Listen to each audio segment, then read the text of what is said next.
Good evening. The 9 o'clock news has learned that the Committee of Scientific Experts set up to advise the government on BSE, so-called mad cow disease, and its human equivalent, CJD, to recommend that all blood supplies should be treated to prevent any possibility of infection. But they stress that there's no evidence that CJD has ever been transferred in this way. Coincidentally, scientists in Switzerland say they're close to developing a test for both the animal and human forms of the disease, as our science correspondent James Wilkinson reports. There's no evidence that the new type of CJD can be passed on by blood, but experts are being ultra cautious. The disease has so far killed 22 people. 2 of them are known to have been blood donors. The National Blood Authority has recalled batches of blood products made from their blood, but they stressed it's only a precaution. Now the government is being urged to consider treating all blood in case there's a risk, however small. The advice comes from the government's advisory committee. But today, a new development may eventually mean blood could be tested to see if it contains the infectious agent which causes CJD. Scientists in Switzerland say they've taken a key step in developing a test for CJD and mad cow disease. It's a special antibody which can detect the presence of the infectious agent, called a prion protein. We have for the first time been able to develop a tool which directly recognizes prions, which are the infectious particle causing CJD or BSE. So now we have the chance to really develop sensitive diagnostics and hopefully maybe even therapeutics. If a test is developed, it would have important implications. With mad cow disease, it means that experts could detect infected cattle and just cull them, leaving the vast majority of healthy cattle untouched. It would also mean the ban on beef exports could be lifted. It also has important implications for humans. On the human side, it's possible that one might want to screen, for example, people who are donors of organs and even blood in the future, in that if they were incubating new variant CJD, obviously one wouldn't want to use their organs in that way. If a decision is taken to treat blood supplies, it would mean removing the white cells where the infectious agent might be. But tonight, the National Blood Authority said they wanted to reassure people that there's never been a case of CJD passed on by blood transfusion or by blood products. James Wilkinson, BBC News. A Virgin Atlantic Airbus with more than 100 people on board was forced to make an emergency landing at Heathrow this afternoon. 3 people were taken to hospital with minor injuries after using emergency chutes to get out of the aircraft. The flight from Los Angeles got into difficulties as it came into land on Heathrow's southern runway. One of its 4 sets of wheels had jammed in the undercarriage. From Heathrow, Clarence Mitchell reports. On Heathrow's southern runway tonight, slewed at an angle, the Airbus still intact, thanks to the skill of its pilot, skill that prevented this from becoming the scene of a disaster.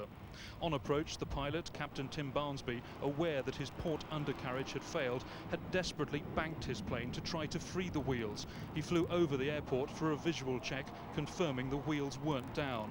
But he managed to make a textbook landing, the plane tilting over only at the last moment. He saved the lives of 114 people, 16 crew, 98 passengers.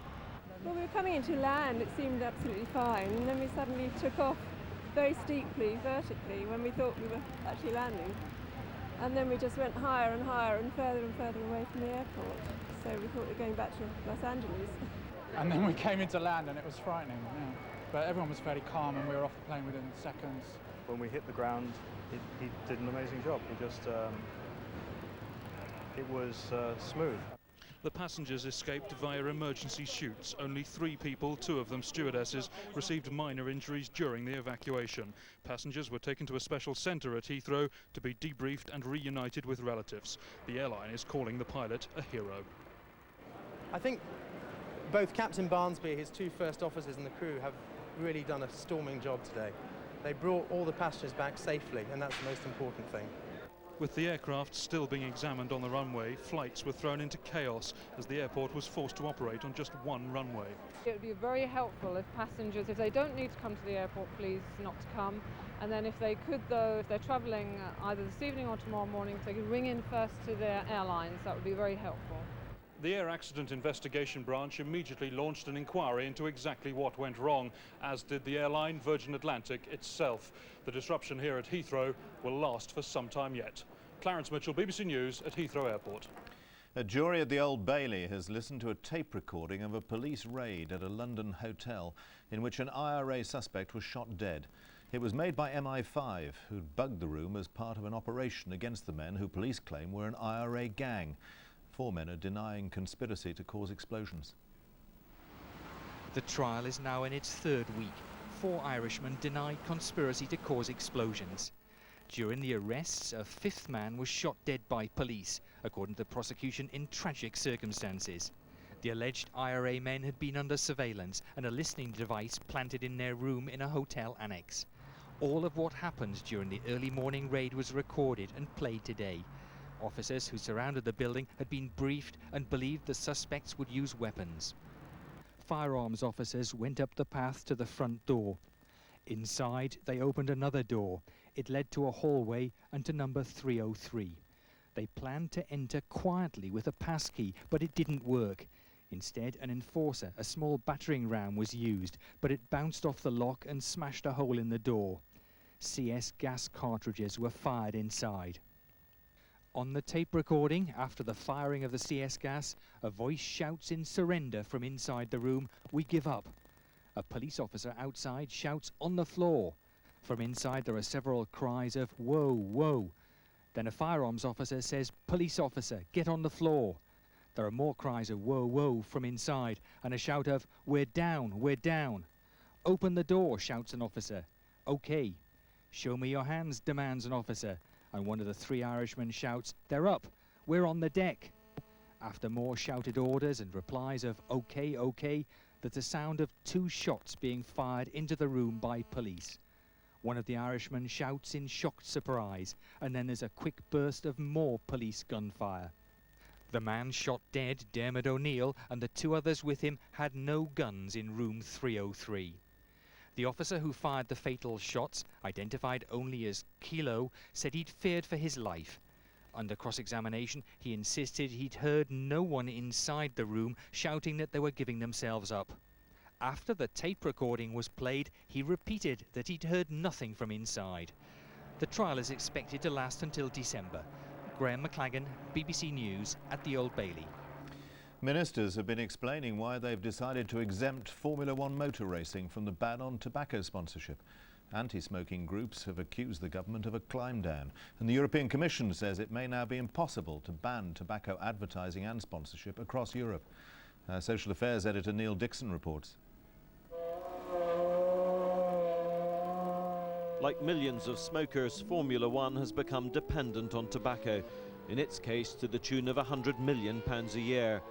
The sport could prosper without converting cars into cigarette packets on wheels, but its governing body says a ban could see Grand Prix races moving away from Europe. Instead, it's offered to remove logos from drivers' helmets and overalls. With 50,000 British motor racing jobs at stake, it was a case of new Labour facing new reality. Our concern is that faced with a ban in Europe, Formula One would move to parts of the world where there is no tobacco regulation. The races would still be filmed, and people in the UK would be exposed to more tobacco advertising, not less.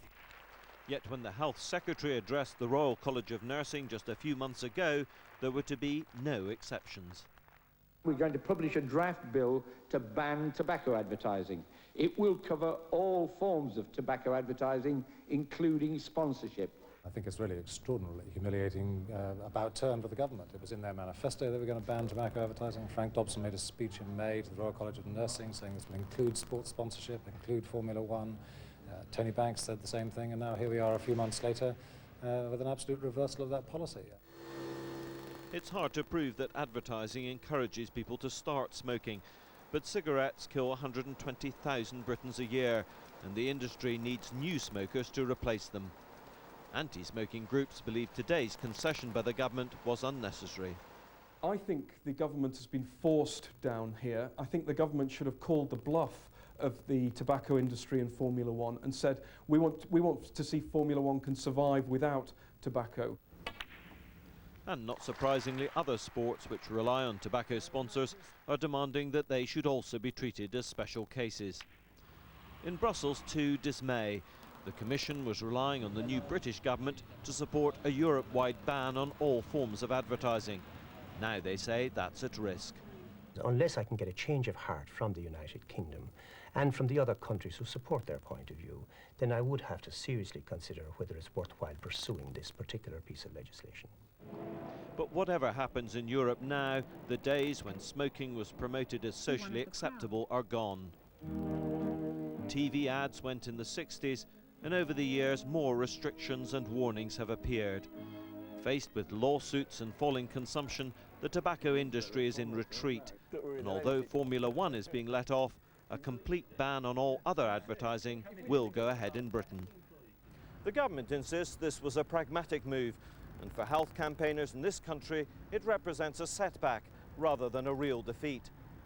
The big battle ahead lies in the developing world, where increasingly the tobacco companies are marketing their deadly products, where controls are lax or non-existent, and where consumers are much less aware of the dangers. Neil Dixon, BBC News, Westminster. Talks to end the lorry drivers' strike.